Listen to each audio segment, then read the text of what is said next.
मुझे इस योग्य जाना कि मैं प्रभु की वेदी पर खड़े होकर उसके वचन की सेवकाई करूं। और जबकि हम अब जल्दी ही 25 तारीख क्रिसमस सेलिब्रेट करने पर हैं और ऐसे अवसर पर अगर मैं क्रिसमस का संदेश न दूं तो मानो ऐसा लगेगा कि कोई तस्वीर हम बना रहे थे और उसको अधूरा ही छोड़ दिया। और इसलिए मैं चाहता हूं कि इससे पहले कि आज हम क्रिसमस के संदेश को ग्रहण करें, हम अपने हृदय को परमेश्वर की उपस्थिति में तैयार करते हैं। एक छोटी सी प्रार्थना के द्वारा आइए क्यों ना हम अपने स्वरों को झुकाएं और प्रार्थना में चलें। जीवित महान परमेश्वर पिता, हम धन्यवाद और स्तुति और तारीफ और प्रभु आपकी प्रशंसा करते हैं इस खूबसूरत दिन के लिए और हम आनंदित होते हैं क्योंकि प्रभु आपने प्रभु हमारे उद्धार के लिए अपने पुत्र यीशु को भेजा, जो आज अपने वायदे के मुताबिक हमारे मध्य में चल फिर रहा है, हर एक हृदय और जीवन को छूने के लिए। और प्रभु आपकी उपस्थिति में आपके पवित्र वचन को हम ऊंचा उठाते हैं, जो प्रभु आपके आत्मा की प्रेरणा के द्वारा लिखा गया है, जो हमारी शिक्षा और सुधार के लिए अति उपयोगी है और आपके वचन के खुलने से उजाला होता है। और सचमुच में आपका वचन हमारे पांव के लिए दीपक और मार्ग के लिए उजाला है। प्रभु हम आपके वचन को आदर देते हैं, जिस वचन को आपने अपने सारे नामों से अत्यधिक श्रेष्ठ जाना है। और इस वक्त जो कमजोरता के साथ मैं खड़ा हूं, प्रार्थना करता हूं प्रभु तू मेरे हृदय के मनन और मुंह के वचन को आशीष दे, ताकि तेरे सुनने वाले प्रभु ज्योतिमय हो, वे अंधकार में नहीं लेकिन तेरी रोशनी में चलने पाए, वे टटोलते हुए नहीं लेकिन तुझे देखते हुए तेरी ओर दौड़ने पाए।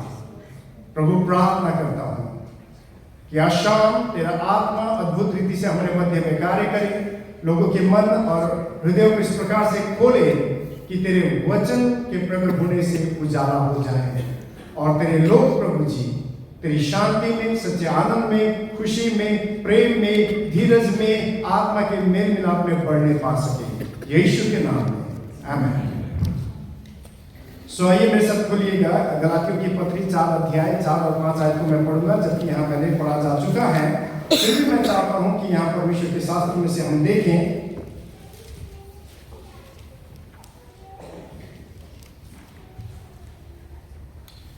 सो गलातियों की पत्री Galatians chapter 4 verses 4 and 5, गलातियों की पत्री 4 अध्याय 4 और 5 आयत को हम देखेंगे। यहाँ पर इस प्रकार से लिखा है, जिनके पास बाइबल है वो मेरे साथ देख सकते हैं और जिनके पास नहीं वो सुन सकते हैं कि यहाँ पर क्या लिखा है। परंतु जब समय पूरा हुआ तो परमेश्वर ने अपने पुत्र को भेजा, जो स्त्री से जन्मा और व्यवस्था के अधीन उत्पन्न हुआ, ताकि व्यवस्था के अधीनों को मोल लेकर छुड़ा ले और हमको ले पालक होने का पद मिले। आमीन। प्रभु अपने वचन पढ़े जाने और सुने जाने में आशीष दे। अब यहाँ पर जो गलातियों की पत्री 4 अध्याय के 4 आयत के शुरू की लाइन को अगर हम यहाँ देखें तो NIV बाइबल में इस प्रकार से लिखा है, but when the set time had fully come. और वही पैराफ्रेज वर्जन में इस प्रकार से लिखा है, when the right time came God sent his son, born of woman, subject to the law. यहां देखिए आप, हमारा परमेश्वर जो टाइम और सीजन का परमेश्वर है, न तो कभी किसी बात के लिए वो जल्दबाजी करता है, न कभी देर करता है।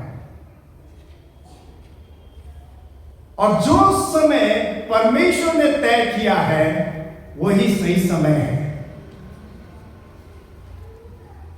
और जब परमेश्वर के शास्त्र को हम देखते हैं तब हमें एक बात समझ में आता है कि वो ये है कि समस्त मानव जाति का इतिहास परमेश्वर के समय से लिखा जाता है। जब हम मां मरियम के गोद में बालक यीशु को देखते हैं तो यही अपने आप में एक प्रमाण है उस प्रतिज्ञा का जो परमेश्वर ने अदन की वाटिका में हमारे छुटकारे के लिए किया था। याद है ना आपको, book of Genesis chapter 3 verse 15, परमेश्वर ने वहां पर शैतान से कहा कि मैं इसके बीज और तेरे बीज के बीच में क्या करूंगा, बैर उत्पन्न करूंगा और वो क्या करेगा, तेरे सिर को कुचलेगा। जब हम इस बात को ध्यान से समझे तो क्या ये परमेश्वर यहां पर डायरेक्ट शैतान को चैलेंज नहीं कर रहा है? क्या परमेश्वर डायरेक्टली शैतान को नहीं कह रहा है कि जिस कमजोर पात्र को तूने मेरे सृष्टि को गिराने के लिए इस्तेमाल किया, मैं उसी कमजोर पात्र को तेरे विरोध में इस्तेमाल करूंगा, मैं उसी कमजोर पात्र के द्वारा इस संसार में आऊंगा और मैं तुझे हराऊंगा और तेरे सिर को कुचलूंगा और मैं जय की ध्वनि को मैं सुनाऊंगा। आमेन, आमेन।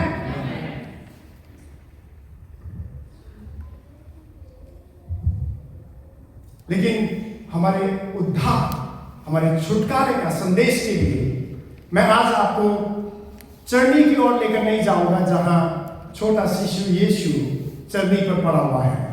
लेकिन आज मैं चाहता हूं कि मैं आज इस छुटकारे की कहानी को वहां से शुरू करूं जहां पर यीशु हमें मंदिर में नजर आते हैं जब वे 12 साल के हैं।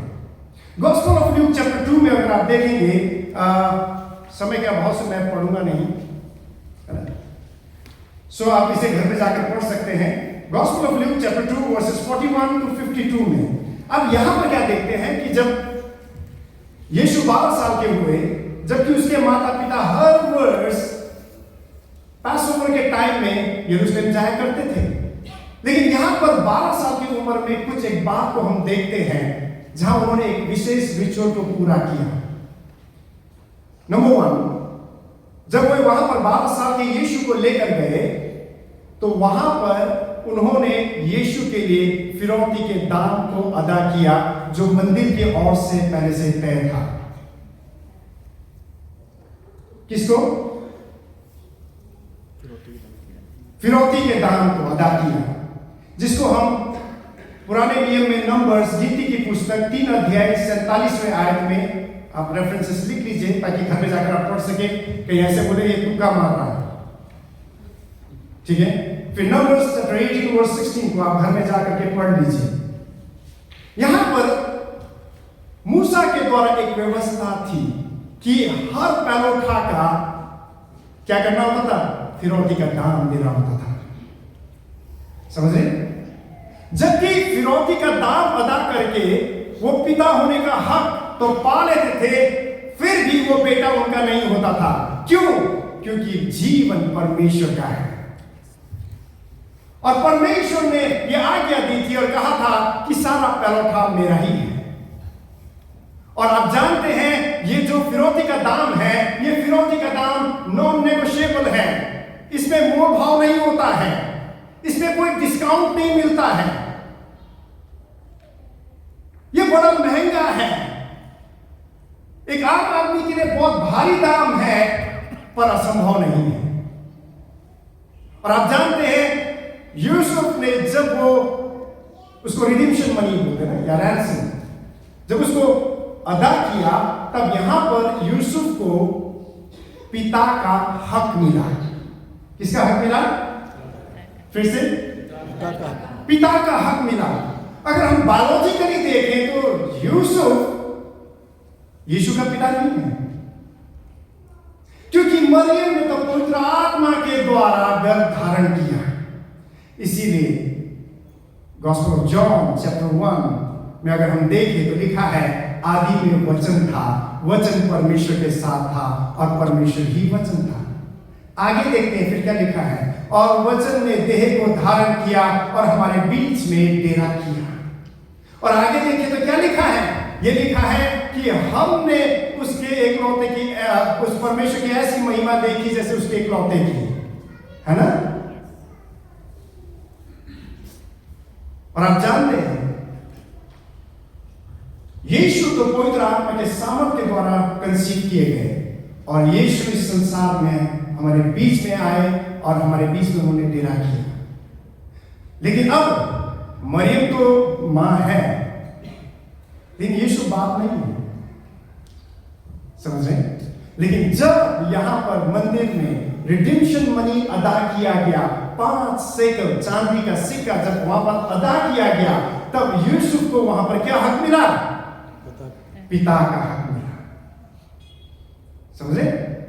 और यहां पर दूसरी एक और बात जो हमें हमारे बाइबल में नहीं मिलता, लेकिन तालमुद एक किताब है जो रबनिक स्क्रिप्चर हम कहते हैं, उसे टेस्ट करते हैं, वहां पर हमें एक बात मिलता है कि यहां पर एक स्पेशल सेरेमनी हुआ करता था।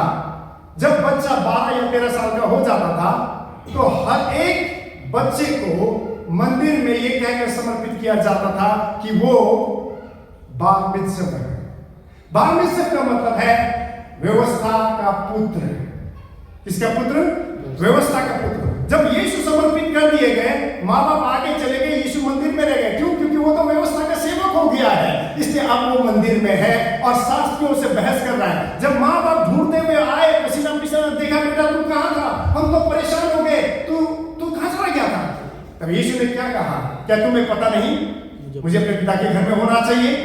लेकिन फिर भी क्योंकि हक, लीगल एक अधिकार पिता का यूसुफ को मिला था, यीशु चुपचाप यूसुफ के साथ गया और अधीनता में उसने अपना जीवन व्यतीत किया और परमेश्वर के ज्ञान में, पक्ष में, दिलडौल में, बुद्धि में वो बढ़ता चला गया। अब यहां पर हर एक यहूदी पेरेंट्स का एक जिम्मेवारी होता था। आप जानते हैं, जब बच्चा छोटा है तो एक जिम्मेवारी है और ये मां का जिम्मेवारी होता था कि व्यवस्था की बातों को उन बच्चों को सिखाए। और जब बच्चा इस योग्य हो जाए 12-13 साल का, तब वो ये कहते थे कि अब ये व्यवस्था के अधीन होने योग्य है। और अब यहां पर यहूदी लोग ये विश्वास करते थे कि उस बच्चे को जो अब व्यवस्था के अधीन होने योग्य है, अब वो व्यवस्था के अधीनता या उसका पूरा करने वाला ठहरे। अब जानते वो टीन एज से ही बच्चों को कल्टीवेट करते थे। समझिए क्या करते थे? बच्चों को कल्टीवेट करते थे, बनाते थे उस रीति से ताकि एक दिन वो सच्चा योगी ठहरे। आज हम अचानक में बच्चे बड़े हो जाते हैं, मारते पीटते लाते हैं पादरियों के पास, है ना? पादरी साहब इसके लिए दुआ कर दो ये बदल जाए। ऐसे कुछ करते हैं। मेरे पास भी ढेर सारे लेकर आते हैं। कभी भी आज आपने नींबू लगाया, कल फल नहीं देगा। समझ रहे? मिरेकल परमेश्वर का काम है, जादू नहीं है।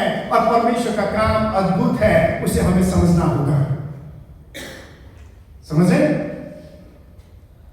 कई लोग मारते कूटते बच्चे जब हाथ से निकल जाते हैं तब लेकर आते हैं। शायद आपके पास भी लाते होंगे।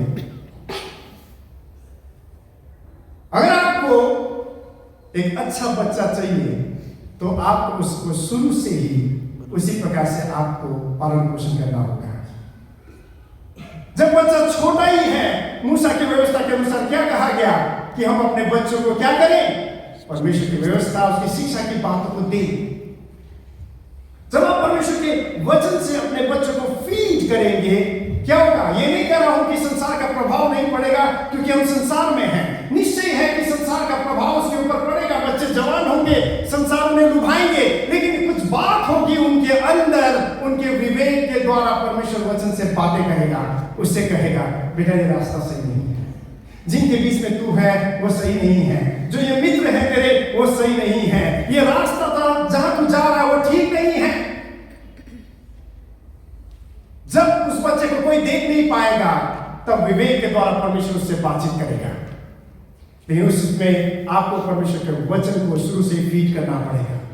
अब जानते हैं यहूदी ऐसे ही मानते थे और इसी प्रकार से अपने बच्चों को वो पालन पोषण करते थे। ठीक है? और यहां पर जब हम देखते हैं कि जो बच्चा जिसके ऊपर अब यूसुफ का पिता होने का अधिकार है, क्योंकि यह व्यक्ति व्यवस्था के अधीन है, और इसने ले जाके क्या किया? इसने ले जा करके उस यीशु को व्यवस्था के अधीन कर दिया। और जब यीशु व्यवस्था का पुत्र कहलाया, समझे, तब क्या हुआ? उस यीशु ने तमाम उन व्यवस्था के अधीन उन सब को भी नेतृत्व किया, क्योंकि खुद वो यीशु व्यवस्था के बाहर नहीं है, वो भी व्यवस्था के अधीनता में है। ठीक है? और ये जो व्यवस्था है, हम तो केवल 10 व्यवस्था को जानते हैं। शायद आपको पता होगा, आपके घर में भी होगा 10 कमांडमेंट्स। लेकिन आप जानते हैं जब हम इस तालमुद के अनुसार देखते हैं तो 613 आज्ञाएं थी। कितनी? 613 आज्ञाएं। और सारे जो ये आज्ञा है ना, जो ये आज्ञा है, ये आज्ञा सिर्फ इतने ही है, ये मत करना, वो मत करना, ऐसे मत करना, वैसे मत करना। जैसे कि तू मुझे छोड़ और किसी को परमेश्वर ना मानना, चोरी ना करना, हत्या ना करना, मूर्ति पूजा ना करना। देख रहे हैं, मत करना, मत करना, मत करना। और हम व्यवस्था में 28 के आशीषों को लेकर खुश होते हैं, लेकिन वहां पर क्या है कि जो व्यवस्था का पालन करेगा वो इन आशीषों का भागी होगा। उसका आधा ही पढ़ते, आधा नहीं पढ़ते, क्योंकि आधे में श्राप है। क्योंकि अगर व्यवस्था कहीं एक जगह भी चूक जाए तो क्या होगा? तो हम सारे ही व्यवस्था में चूक जाएंगे। क्या गलाती के पत्री हमें ऐसे नहीं सिखाता? ऐसे ही सिखाता है। तो हम सारे बातों में चूक जाते हैं। अगर हम चूक गए तो फिर हम आशीषों के वारिस नहीं ठहरे, फिर तो हम श्रापित हुए। नहीं, कभी कभी हम हिम्मत नहीं करते हैं आधे से व्यवस्था में 28 को पढ़ने का, हिम्मत नहीं करते हैं, क्योंकि जहां हमें आशीष मिलता है उसके विपरीत हमें क्या मिलता है? श्राप भी वहां पर मिलता है। अब ये यीशु जो व्यवस्था के अधीनता में है, आप जानते हैं उस यीशु ने सारे व्यवस्था को पूरा किया, उसने सारे व्यवस्था को पूरा किया। और जितने भी यीशु तक थे, सब जो व्यवस्था के अधीनता में थे, उन सब को यीशु पता कहां लेकर गए? अनुग्रह तक लेकर गए। कहां तक लीड किया? अनुग्रह तक लीड किया। अब व्यवस्था को पूरा करते हुए आए, अब कहां पर पहुंचे? अनुग्रह के थ्रेशोल्ड में पहुंचे। लेकिन जैसे अनुग्रह के थ्रेशोल्ड में पहुंचे, अब जानते पीछे से व्यवस्था ने चिल्ला कर कहा, हे कहां जाते हो? इन्हें कहां लेकर जा रहे हो? क्योंकि अब तक ये सब व्यवस्था के अधीनता में है, तुम इसे कहां लेकर जाते हो?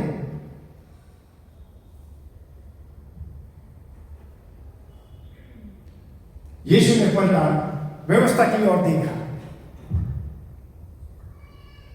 तब व्यवस्था ने डिमांड किया, क्या तुम भूल गए? एक जो रिडेम्पशन मनी है, उसको पे किए बगैर तुम इनको लेकर आगे नहीं जा सकते। रिडेम्पशन मनी, वो रैंसम मनी जिसमें कोई मोल भाव नहीं होता, जिसमें कोई डिस्काउंट नहीं मिलता, पापा का दाम अदा किया गया तो बल्लू फ्री में एंटर नहीं कर सकता। ये इंडिविजुअल है, ये इंडिविजुअल है। इसलिए घमंड नहीं कर सकते कि मेरे पिताजी पास्टर थे तो मैं भी सोच जाऊंगा। बाप ने अंगूर खाया, बेटे का दांत क्यों खट्टा होगा? इंडिविजुअल है, समझ रहे? इंडिविजुअल है। इसलिए कई बार ट्रेजेडी के शिकार परमेश्वर के सेवक लोग भी हो जाते हैं। कई बार उनके बच्चे दुर्घटना में चले जाते हैं, लोग सवाल उठाते हैं। रिक वॉरेन के विषय में आपने सुना होगा, उन्होंने एक किताब लिखी थी, purpose for the driven life. अपने समय में सबसे अत्यधिक बिकने वाला किताब हुआ था। उनका बेटा मर गया, लोगों ने आलोचना की, वो डिप्रेशन में चले गए, क्योंकि हम सब ह्यूमन बीइंग हैं। डॉक्टर जीसीएस दिनाकर के विषय में पता है, उनकी बेटी का कार एक्सीडेंट हो गया, वो मर गए। और रॉबर्ट के बारे में पता, उनका एक बेटा ड्रग एडिक्ट था, उन्होंने अपना गन रख करके खुद सुसाइड कर लिया। और वो छोटे मोटे हस्ती नहीं थे। अब जानते हैं, जब और रॉबर्ट के बेटे ने सुसाइड किया, पूरा नेशनल टेलीविजन में टेलीकास्ट कर दिया, न्यूज़पेपर में छाप दिया। ढेरों ऐसे लोग हैं, क्योंकि फिरौती का दाम इंडिविजुअल है। फिरौती का दाम इंडिविजुअल है। बाप के साथ बेटा फ्री एंटर नहीं कर सकता है, दाम बहुत बड़ा है और हम में से कोई योग्य नहीं कि उसको चुका सके। लेकिन परमेश्वर के लिए असंभव नहीं है। हालेलुया। परमेश्वर ने देखा दाम बहुत बड़ा है, तब यीशु ने स्वर्ग की ओर देखा। अब जानते हैं परमेश्वर ने क्या किया?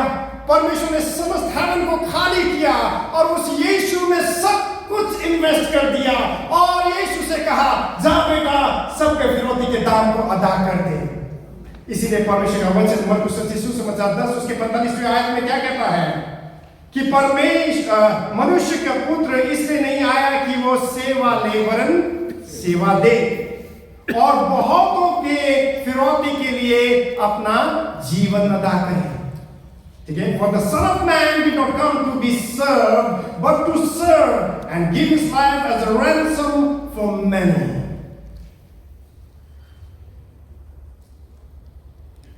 अब जानते जब अनुग्रह के थ्रेशोल्ड में खड़े थे और व्यवस्था ने डिमांड किया, प्राइस बहुत बड़ा था, कोई अदा नहीं कर सकता था। जब परमेश्वर ने पूरा हेवन को खाली कर दिया, सब कुछ, मैं कहूंगा सब कुछ, यहां तक कि हेवन को उसने नील कर दिया, क्योंकि मनुष्य को देने के लिए ऐसा कुछ बचा ही नहीं था परमेश्वर के पास। जो कुछ मनुष्य को देना था परमेश्वर ने आदि से ही सब कुछ मनुष्य को दे दिया था। अगर आप कुछ बचा था परमेश्वर के पास देने को, तो केवल वो पुत्र जो उसके गोद में था। उसके पुत्र यीशु को दे देने का मतलब आप समझते हैं क्या है? उसके पुत्र यीशु को दे देने का मतलब है अपने आप को दे देना। जैसे बहुत से लोग कहते हैं, खुदा का तो शादी नहीं हुआ, बेटा कहां से हुआ? गलतफहमी में मत रहिए, परमेश्वर के वचन को समझिए। गॉस्पेल ऑफ जॉन चैप्टर 1 को अगर आप देखेंगे, लिखा है आदि में वचन था, वचन किसके साथ था? परमेश्वर के साथ था, परमेश्वर ही वचन था। फिर वचन ने देह को धारण किया और हमारे बीच में डेरा किया। फिर आगे देखेंगे, कभी किसी ने परमेश्वर को नहीं देखा, लेकिन एक लौते पुत्र ने जो पिता के गोद में था। हम कहते हैं पिता के गोद में बेटा था तो केवल उसी ने चेहरे को देखा, और कहते हैं कि मूसा ने पीछे देखा, पुत्र ने चेहरा देखा। ऐसा नहीं है। लेकिन अगर यहां पर ओरिजिनल टेक्स्ट को जब हम देखते हैं तो यहां पुत्र होता, तो यहां पर यह नहीं होता,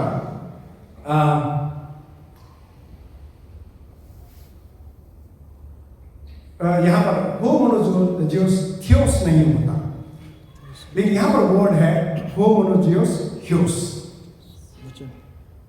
इसका मतलब है कभी किसी ने पिता को नहीं देखा। समझ रहे? इसका मतलब है कोई उस परमेश्वर को नहीं जानता था, केवल वही परमेश्वर जो वो खुद है वो खुद को जानता था। समझ में आया? आपका नाम क्या है मैं नहीं जानता, जब तक आप मुझे बताएंगे नहीं। आप कहां रहते हैं मुझे नहीं पता, जब तक आप मुझे बताएंगे। आपके परिवार में कितने सदस्य मैं नहीं जानता, जब तक आप मुझे बताएंगे नहीं। ऐसे ही जब तक परमेश्वर ने अपने आप को रिवील नहीं किया वचन के द्वारा, किसी ने परमेश्वर को जाना ही नहीं। समझ रहे? वहां पर होमोनोजियोस नहीं है, होमोनोजियोस थियोस है। मतलब उस परमेश्वर को कभी किसी ने जाना नहीं, किसी ने नहीं जाना उसको, केवल वो स्वयं परमेश्वर जो वो है, स्वयं वो जानता था कि वो कौन है। जब उसने चाहा कि मैं अपने आप को प्रकट करूं, उसने देह को धारण किया, और ये देह जिसने धारण किया और हमारे बीच में डेरा किया, ये कौन है? ये वही यीशु है जो आदि से परमेश्वर के साथ था और जो परमेश्वर था। समझ में आया आपको? समझ में आया? और जो हमारे लिए रैंसम बना, अब जानते हैं उसने हम सब के पापों का भार अपने ऊपर उठा लिया। वचन में लिखा है जो कोई कांट पर लटकाया जाता है वो श्रापित है, और वो यीशु जो हमारे पापों का भार अपने देह में जिसने उठा लिया, वो हमारे श्रापित भी ठहरा। हालेलुया। और उसने जो दाम अदा किया उसका किसने विश्वास किया? परमेश्वर का वचन ऐसा है कि पुस्तक में कहता है हमारा संदेश का किसने विश्वास किया? परमेश्वर का भुजबल किस पर प्रकट हुआ है? समझे आप? जब आप इस वचन को देखेंगे तब आपको समझ में आएगा कि जो उसने रिडेम्पशन मनी अदा किया वो कितना बड़ा दान था। परमेश्वर के शास्त्र बताता है कि जब परमेश्वर को पूरा यूनिवर्स बनाना था, परमेश्वर ने अपनी उंगलियों का इस्तेमाल किया। जब परमेश्वर ने दुनिया को बनाया था तब परमेश्वर ने अपने हाथ का इस्तेमाल किया, लेकिन जब मनुष्य के उद्धार का बात आया तब परमेश्वर ने अपने भुजाओं को प्रकट किया। आप जानते हैं उंगली में कितना ताकत है आपका, उससे ज्यादा आपके हाथ में है। जितना ज्यादा ताकत आपके हाथ में है उससे कई गुना ज्यादा ताकत आपकी भुजाओं में है। और परमेश्वर को जब हमारे उद्धार के लिए ताकत और अपनी शक्ति में अपने हैसियत को प्रकट करने की बात आई तब परमेश्वर ने अपनी पूरी जान लगा दी। मेरे प्रियो, उस दान को देखें और आज अपने आप को देखें। अगर शीशे में देखकर यहां आकर भूल गए कि मैं कैसा दिख रहा था, घर जाकर फिर देखिए और मैं कहूंगा आप जान लेंगे कि आप कितने कीमती हैं। आप कितने कीमती हैं, आप बहुत कीमती हैं, आप बहुत कीमती हैं। ईसाओं की तरह छोटे सस्ते चीजों में अपनी जिंदगी को कॉम्प्रोमाइज मत करिए। आपका लाइफ बहुत प्रेशियस है। अगर वो सोना आपके दाम में अदा करता तो वो मोल भाव संसार में भी हो सकता था। चांदी अदा करता तो उसका भी मोल भाव संसार में हो सकता था, लेकिन परमेश्वर का पुत्र का खून का मोल स्वर्ग में भी नहीं है। इट्स सो प्रेशियस, और वही आपका दाम है, यही आपका फिरौती का दाम है। इसलिए आप बहुत कीमती हैं। आमेन, आमेन। जब मैं ये बात कर रहा हूं मैं एक सेंस करता हूं किसी जिंदगी में एक स्पिरिट लगातार कार्य कर रहा है जो आपके जीवन में लगातार रुक रुक करके आपके जीवन में थॉट बनाता है, सुसाइडिकल थॉट। और मैं आज आपको बताना चाहता हूं, रुक जाइए, आप बहुत कीमती हैं। आपकी जिंदगी का एक उद्देश्य है और जब आप परमेश्वर की उपस्थिति में आएंगे वो उद्देश्य आप पर प्रकट करेगा। अगर बगैर उद्देश्य के अगर आप अपने जीवन में चले जा रहे हैं तो आप वैसे ड्राइवर हैं जो मर्सिडीज या BMW कार चला रहे हो और दूध पीकर पड़े हो। और पीकर के गाड़ी चलाने का कोई तुक नहीं बनता, क्योंकि शराबी गाड़ी को ले जाकर क्या करेगा, कभी खंबे से ठोक देगा, कभी कहीं जाकर मार देगा। जब उस कंपनी से पूछे क्या गाड़ी तुमने शराबियों के लिए बनाया कि वो ले जाकर खंभों को तोड़ दे, फुटपाथ में सोते लोगों को चढ़ा दे? कभी नहीं। उसका एक उद्देश्य है। बगैर उद्देश्य के जीवन ऐसे घातक है। आज मैं कहता हूं शाम को अपना जीवन का स्टीयरिंग व्हील परमेश्वर के पुत्र यीशु को दे दे, जिसने आपके लिए दाम अदा किया है। आमेन, आमेन, आमेन, आमेन। मैं उस व्यक्ति से भी कहना चाहूंगा जिसको सॉरी पास्टर जी, क्योंकि स्पिरिट सेंस करते हैं।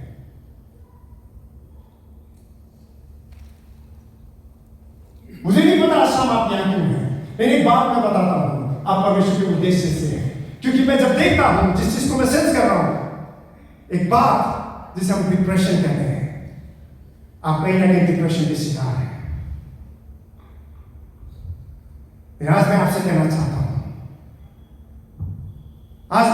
चाहता हूं, डिप्रेशन कुछ भी नहीं, एक नकारात्मक सोच है जिसके पीछे शैतान खड़ा है और वो आपको बार बार जलील करता है और यही कह रहा है कि आप निकम्मे हैं, आप अपनी जिंदगी में फेलियर हैं, आपसे कुछ नहीं हो सकता, आपका भविष्य अंधकार में। लेकिन उसके विपरीत में परमेश्वर के वचन से आपके लिए कहता हूं कि आपका भविष्य परमेश्वर के हाथ में है, आपका भविष्य उज्जवल है। क्या मेरे साथ विश्वास करते हैं? क्या मेरे साथ विश्वास करते हैं? आज ही रात अपने आप को झटकिए और अपने कमर को कसिए और कह दीजिए मेरा भविष्य मेरे परमेश्वर के हाथ में है और मेरा भविष्य उज्जवल है। शैतान को भागना है, शैतान को भागना है। कोई है आपको बार बार शैतान ड्रीम के द्वारा खासकर आपको बार बार परेशान करता है। आप ऐसे नाइट को आप व्यतीत कर रहे हैं जिसको बोलते हैं स्लीपलेस नाइट। कई बार आप हैरान हो जाते हैं। मैं आपसे कह रहा हूं, आज ही दरवाजा बंद कर दीजिए, जीवन परमेश्वर को समर्पित करिए, जीवन के साथ मजाक मत करिए। जीवन कीमती है, जीवन कीमती है।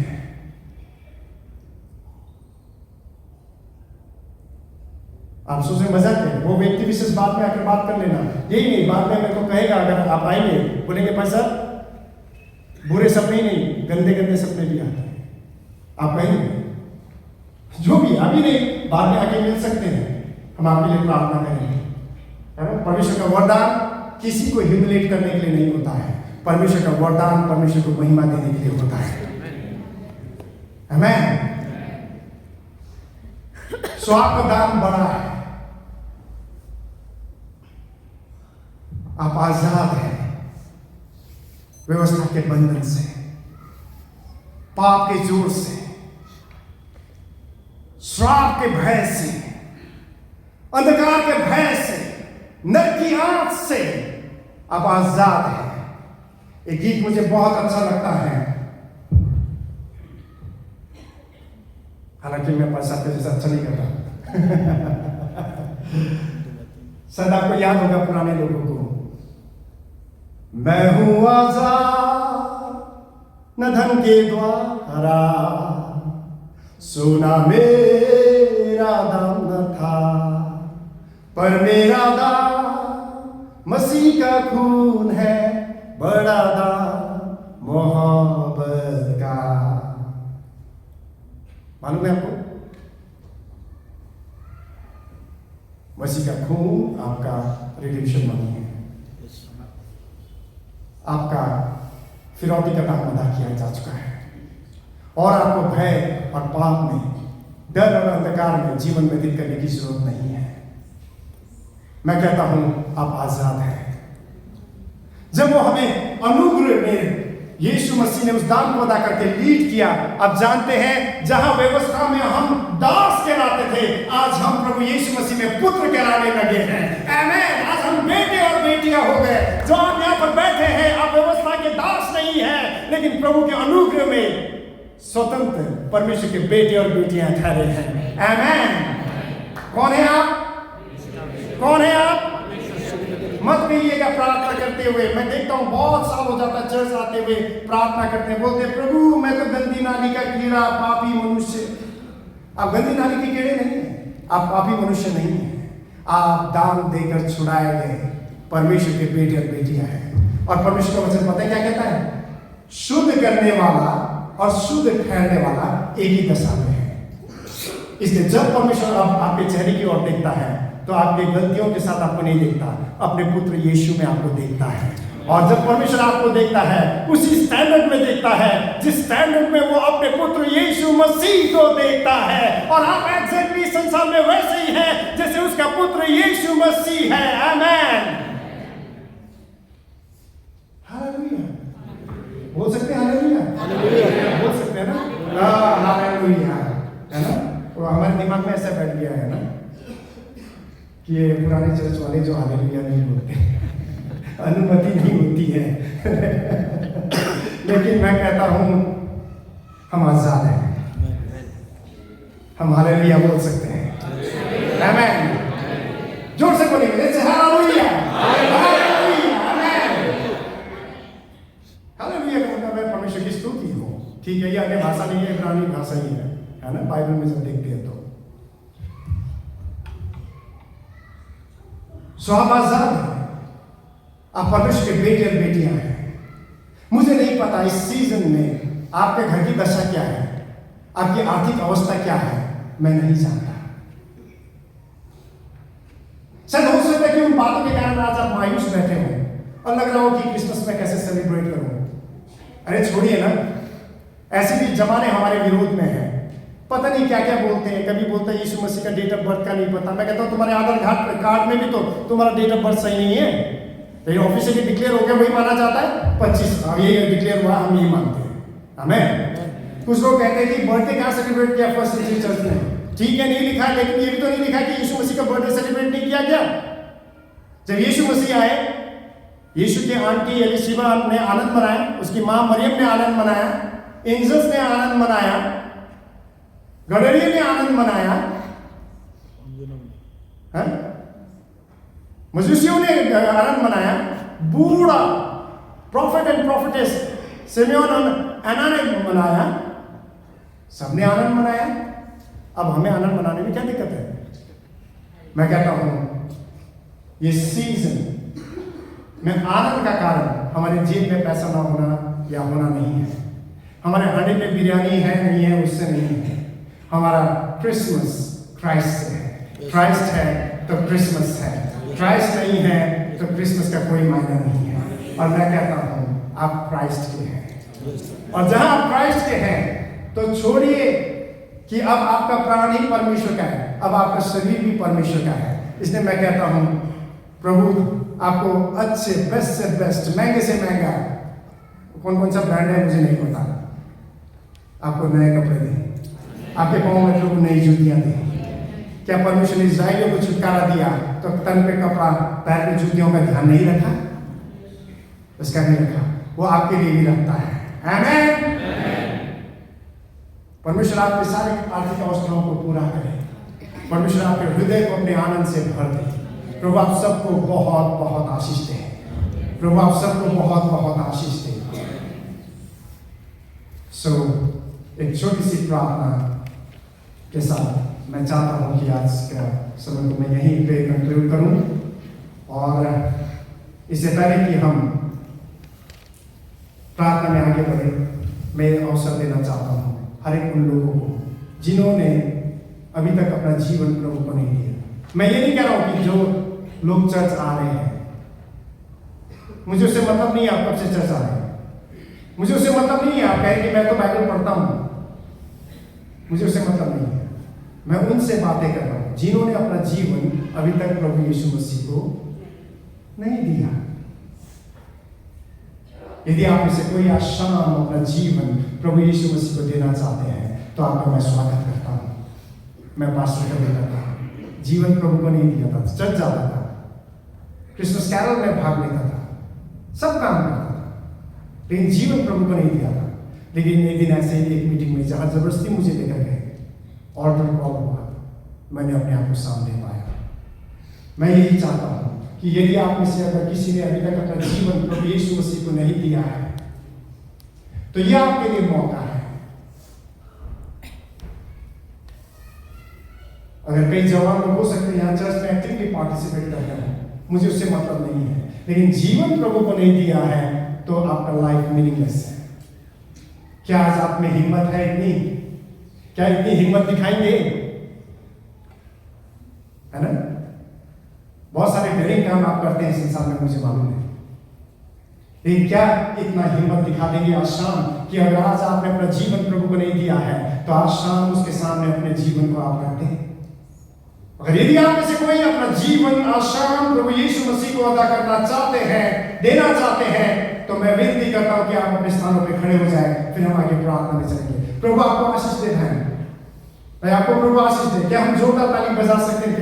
ये हिम्मत की बात है, ये हिम्मत की बात है। और कोई है जो अपना जीवन प्रभु को आज देने, आज शाम को देने की हिम्मत रखता है, प्रभु आशीष दे उस बच्चे को। क्या हम ताली बजा सकते हैं? हो सकता है हम में से ईसाई है, लेकिन प्रभु के नाम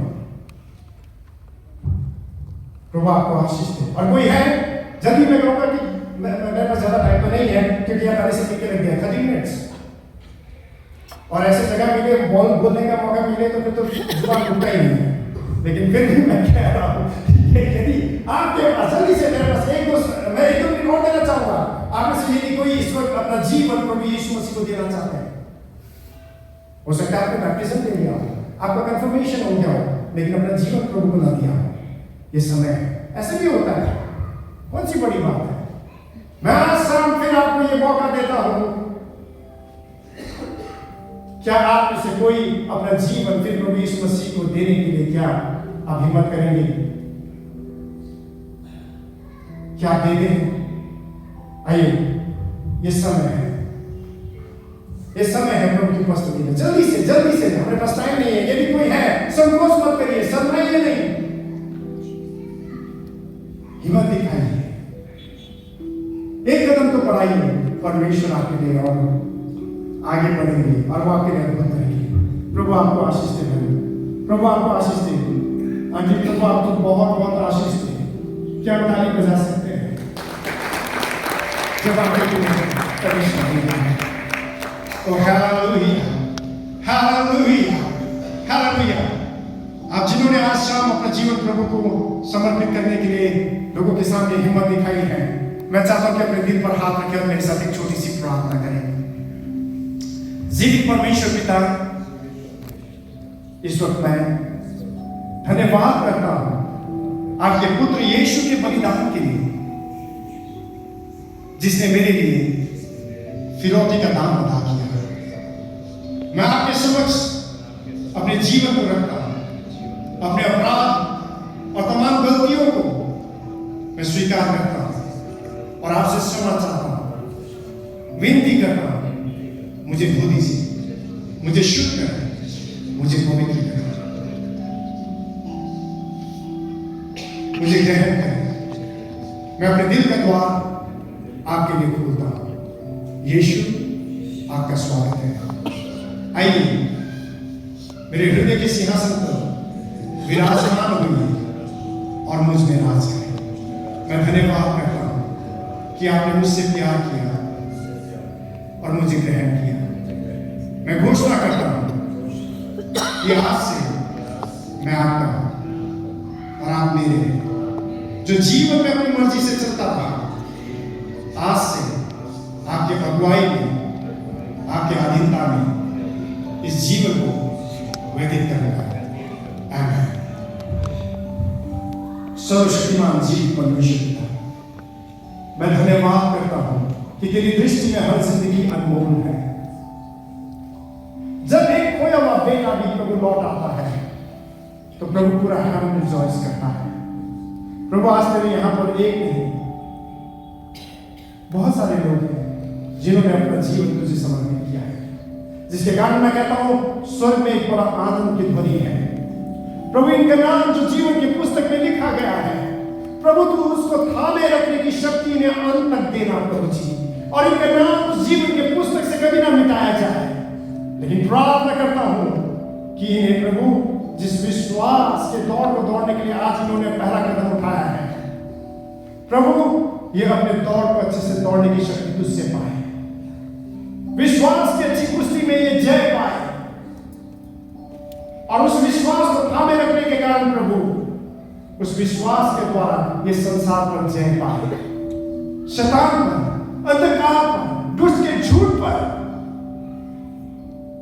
तमाम दुष्ट के द्वारा बरतलाने में वाली बातों के ऊपर प्रभु ये जय पाए।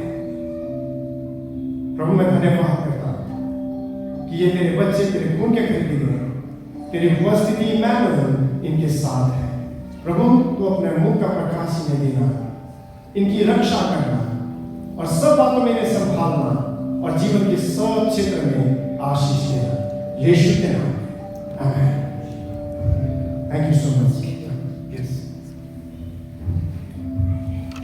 हालेलुया। प्रभु को धन्यवाद देते हैं आज के जीवित वचन के लिए जो प्रभु के दास के द्वारा हम सबको मिला है। और अभी पवित्र आत्मा मुझे इस चीज़ के लिए बोझ दिया कि मैं जाके बोलूं, जैसे अभी प्रभु के दास ने बोला कि कोई है जिसके अंदर सुसाइड का काम करता है। अभी पिछले हफ्ते कई बार प्रभु के बहुत सारे वचन अंदर चलते रहते हैं, और जब मैं प्रभु के वचन को मनन कर रही थी उस समय मुझे प्रभु दिखाया एक भाई है कलीसिया में, और उसकी गाड़ी भी है और उसके अंदर सुसाइड का अपना काम करता है।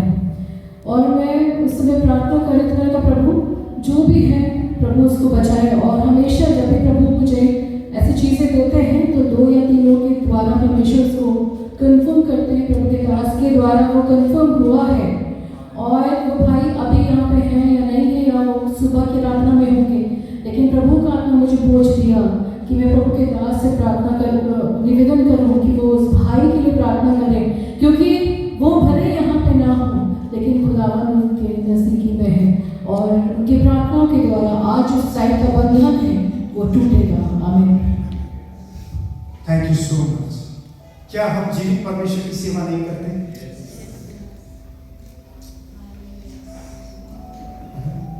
सामर्थ्य हो परमेश्वर। आइए, थैंक यू सो मच। ये परमेश्वर का देखो, मैं तो नहीं जानता, लेकिन जस्ट उस चीज को मैं सेंस करता हूँ स्पिरिट में। लेकिन आइए हम प्रार्थना करें। हम सब कांग्रेगेशन अपने दाएं हाथ को परमेश्वर की उपस्थिति में उठाएंगे।